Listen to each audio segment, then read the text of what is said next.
over 2.3 million people in the U.S. prison system. That is more than any country in the entire planet. And the fastest growing group of people being incarcerated are women, which when I first heard this, I was pretty surprised, because usually when you think of prison, you don't think of women. And exactly, yeah. So since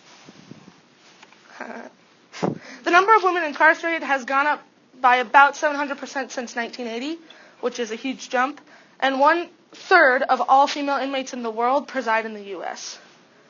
So basically, I feel that if we fix some of the problems I'm about to mention in my talk, we can prevent future generations from ever thinking of prison as an option, because sometimes that's the only option, and rehabilitate those who are already in prison, so they'll never go to prison, and we'll stop the culture of generation after generation going to prison.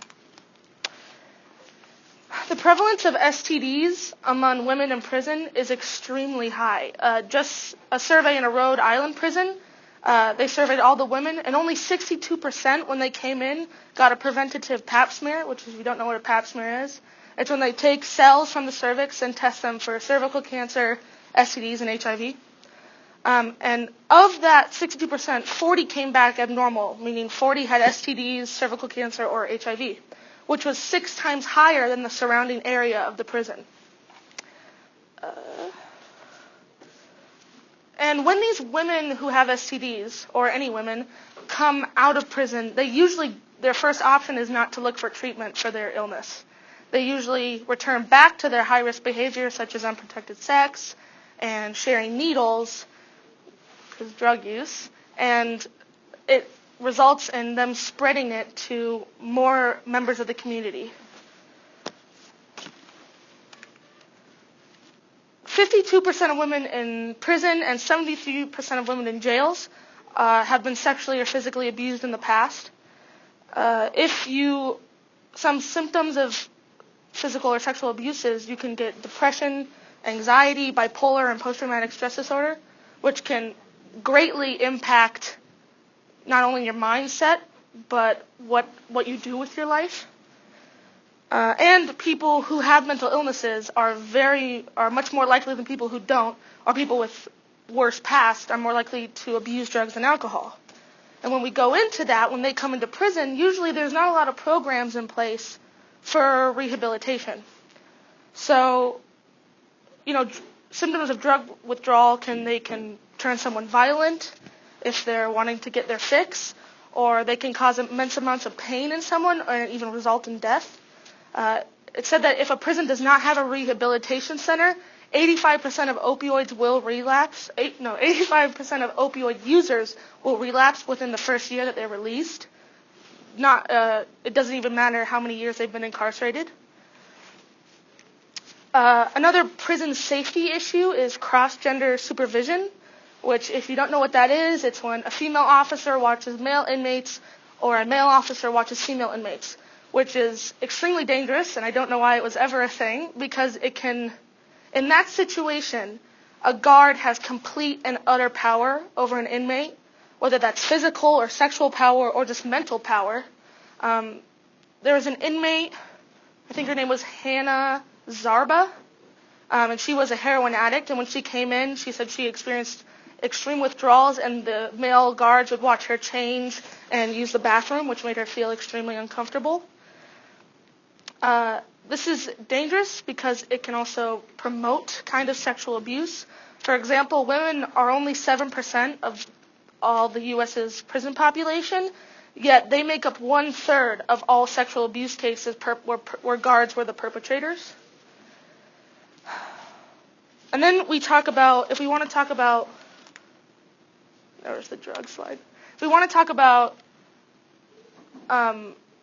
mothers in prison, it said that 60% of women in state prisons have a child who's under 18, which when I heard that number, I was kind of sad, because that means 60% of children with those mothers have no mom. And I can't even imagine my life without my mom. And there's no law that says you have to be in the same state as your mom. So let's say I'm in Colorado, right? I live in Colorado, and my mom gets sent into prison for something. She could be sent to California, Texas, Georgia, New York, and the government wouldn't even bat an eye because it's not their problem. And it would be extremely hard for me. I mean, I'm middle class, and it would be extremely hard for me to take time out of my school year, time out of my summer, my work, to go and see my mom, who is 7 hours away, multiple states away. There's a girl, Kendia Riley. Her parents were incarcerated when she was only 2 years old, and they've been incarcerated till now, and she's 25 years old, so that's 23 years without your mom. And she said that she would try and purposely get in trouble just so she could go and see her mom. And I thought that was like the most heartbreaking thing you've ever seen, because to a child that seems like a logical explanation, right? Oh, I'm going to get in trouble so I can see my mom. But that's really not the reality. And most of these women, they're coming from poor backgrounds and they're women of color. So if you think of a child whose mom and dad are both in prison, they live in a poor neighborhood, and really they're not getting a great education, and their only option is to sell drugs or sell their body.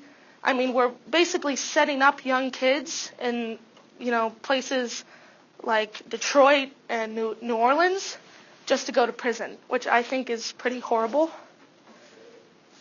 So there are over 161,000 women struggling through mental illness, drug abuse, and sickness in prison when they could be caring for their children and living healthy and successful lives. And at the end of the day, I feel like as Americans, we need to focus on prevention and rehabilitation in the prison system and not punishment, because because we need to ensure equal opportunity for all generations of men and women. So thank you.